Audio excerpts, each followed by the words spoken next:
Hi, konnichiwa. Today, pilot and my team engineering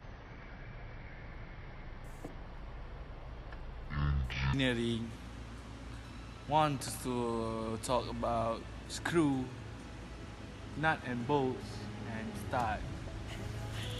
We are gonna to talk about those material very deeply and the usage of the material in the aircraft. So yeah. Okay, so now I want to show you the usage of the screws and the aircraft.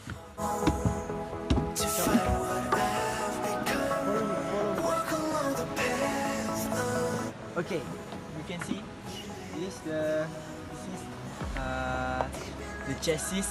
chassis right that hold the turbine.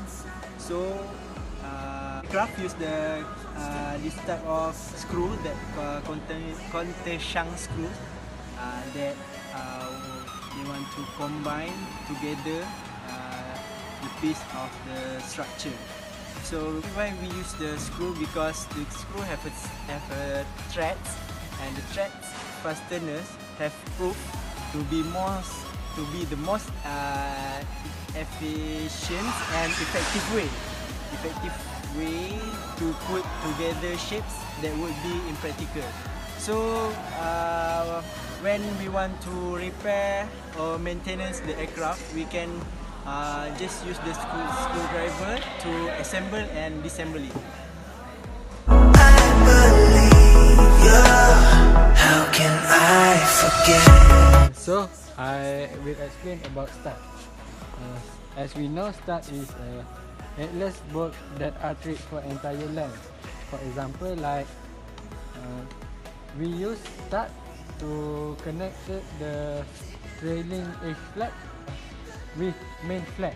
So the flap will connected, and if we want to use the stud, we have make sure that we have nut to tighten the stud.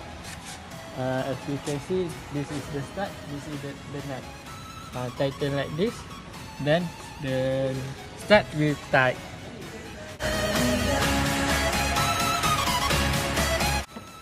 So we commonly use bolt and nuts to join the aircraft structure. This is the example, bolt and nuts, and this is the example in aircraft to join the material or structure.